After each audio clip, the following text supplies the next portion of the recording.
Go, go, go, go.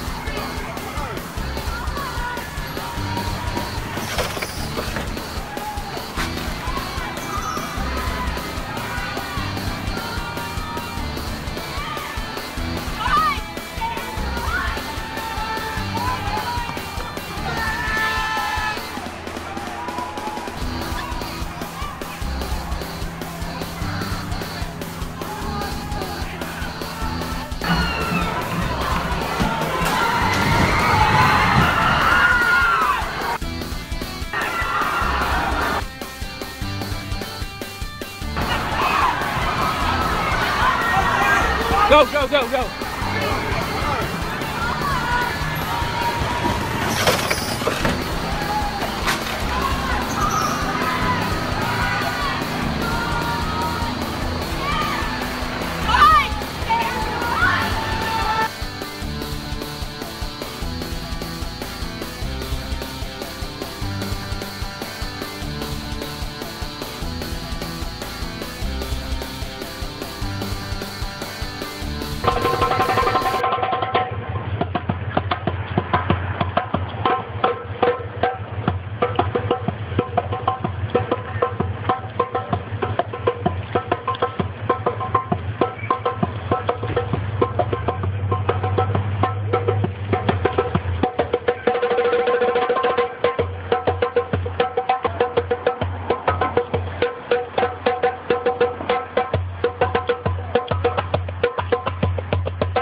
I have brief comments. Just like these people have their right to make I have two brief they have the right to comments. clap, they have the right to I have been traveling throughout the country, and Right now we have speaking with communities. There is the difference in the community's morale and their hopefulness, where leaders of the community have stood up, where patriots like you have come together. The morale of the community, their hopefulness is the highest. So thank you for standing the values, thank you for standing for the values of this country, for the values of our forefathers, for the values of decency. I want to share a personal experience, a personal story that sums it up for all of us. We received thousands of letters from our well-wishers, folks that have wished us well. There is one letter that stands out. It's a 26-page letter written by an retired army nurse. She served in Second World War in Europe. She writes, Mr. and Mrs. Khan, continue to speak. The only difference, what took place prior to, during, and after Second World War was because the evil forces, the forces against the humanity, took control of the situation. No one spoke, and millions of our Jewish brothers and sisters were exterminated. And today, this community, including us, we continue to speak against these darkness, this dark chapter that is being written in our country. We will not let that happen. We will continue to speak. We will continue to stand together. We will continue to stand for the values of our country. That's right. We will not go back. Our civil rights leaders have brought us here. Our civil rights leaders have made us able to stand up and speak. We will not be going back. I want you to know this, that speak wherever you can. Remain standing. That's right. Remain standing. Speak. Remain standing.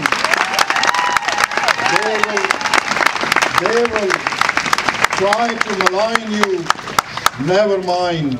This dark chapter in the history of this country will never be written as long as these patriots are standing and speaking. Continue to speak. Stand next to one another. Stand next to your brother and sister so that they will not be harmed. I am so proud of every person standing. I am grateful. I look to the Carter Mountain. I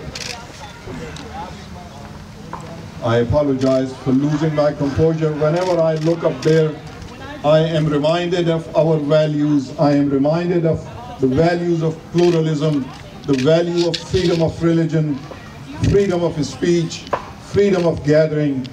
You are testament to that those values have made us beacon of hope in the entire world. We will remain that way. We will continue to be a beacon of hope for the rest of the world. I am grateful to let me speak. I am grateful. Allow me to stand before you. Thank you very much.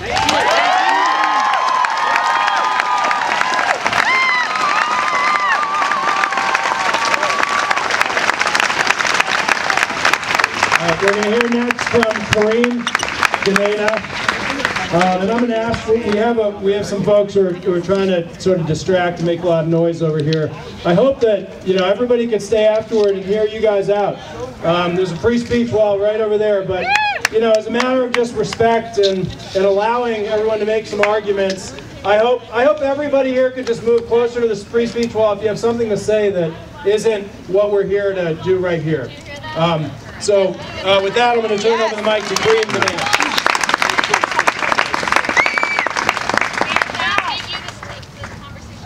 Hello, Charlottesville!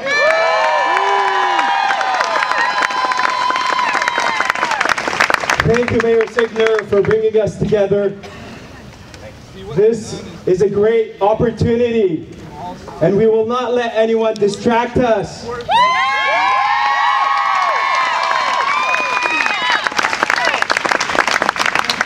The developments of this past week have left most of us numb.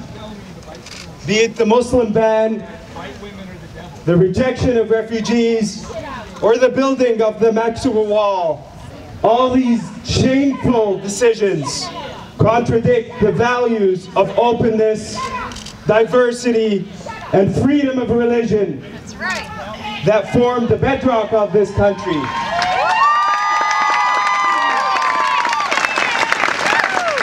Indeed, the Muslim ban not only goes against our values, it also goes against the Constitution, because it excludes people because of their faith. Do we reject people because of how they look, speak, or pray? Our diversity is the source of our strength, not weakness.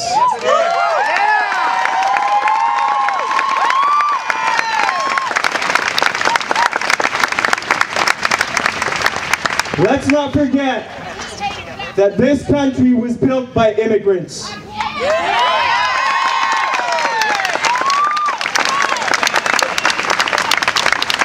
Steve Jobs was the son of a Syrian immigrant. The owner of Chobani is an immigrant from Turkey. We all immigrated here at one point or another. Oh, and I forgot to mention as well that 2/3 of President Trump's wives are recent immigrants.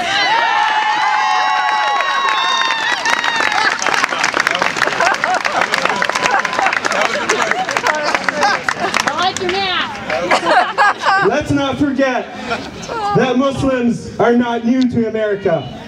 Up to 30% of the African slaves that were brought to serve on plantations in the New World were Muslims.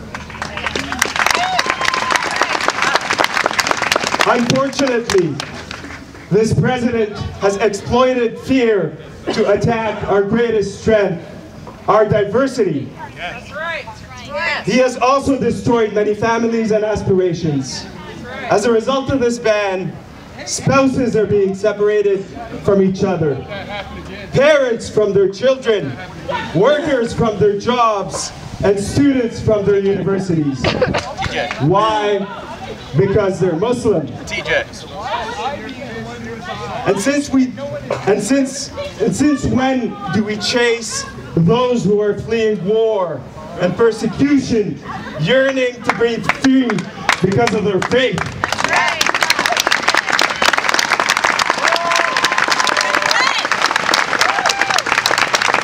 Do you remember 5-year-old Omran Dagnish from Aleppo, who was pulled out of the rubble and photographed seated in an ambulance with a stunned look on his face?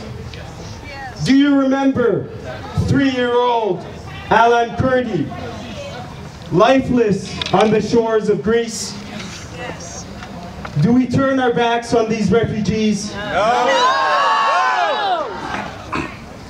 Let's not forget, oh people, that the most important branch of government is not the executive branch. It's not the legislative branch. It's not the judicial branch. People! It's you and I, the people!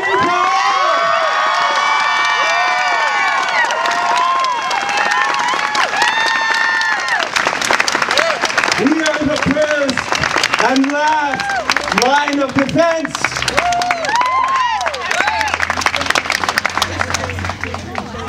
Since this is the city of resistance, as Mayor Signer has just announced it to be, I want you to raise the fist of resistance, the fist of unity, and to say, the people united will not be defeated. The people united will not be defeated. The people united will not be defeated. The people united will not be defeated. Good job.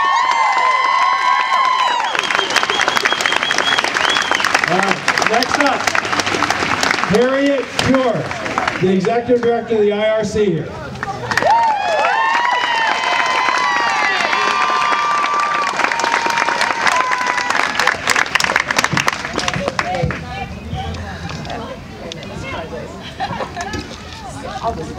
So, can you hear me? Love, silence is hate! Love, silence is hate! Love, silence is hate! Love, silence is hate! Love, silence is hate! Love, silence is hate! Love, silence is hate! Love, silence is hate! Kareem did such a fabulous job. I think he's pretty much stated the message, but I want to just reiterate a couple points. Let me ask you this. Standing in front of our founding fathers is an America that is ready to turn its backs on refugees and betray our core values as a country, something that we're ready to put up with. No. Okay. All right. There we go. All right, I'll just hold it. All right. There you go. So, is an America that's ready to relinquish its spot as the leading humanitarian light in the world, an America we want to see move forward? No. So refugees coming here, how they became branded as potential terrorists is really hard to understand. Refugees coming here are the victims of terrorism, fleeing violence, persecution. They are desperate for a place to come and find safety and a place to start a new life. In this atmosphere where we are, they're seen as somehow threats to our country. It's really hard to understand. Right now, as you know, the President has completely stopped all refugee arrivals for the next 120 days. Of all countries, not even the countries he's mentioning. Right, and then he has also cut in half the number of refugees we're able to resettle this year.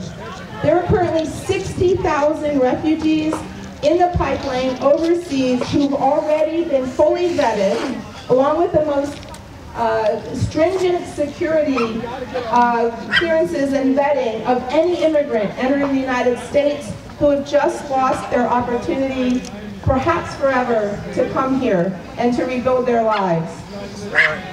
So,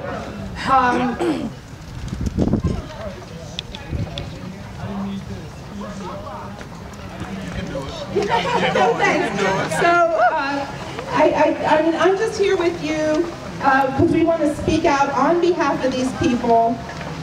They need us. They need us. They need an opportunity to come here. And I also think that somehow branding this as security, tell me what makes America more vulnerable than an America that's ready to turn its back and watch people suffer in the most terrible circumstances because we have branded them as a danger to us. This does not make us safer. It in fact, is a gift to our enemies. So we have a family.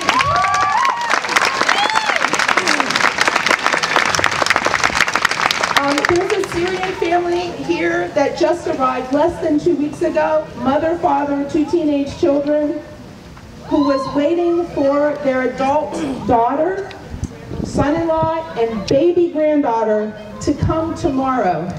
They have just been blocked. Even this family cannot even be reunited. And this is what we're facing. families split asunder. My question to you is this an America we recognize? Is this the America we stand for? So thank you so much.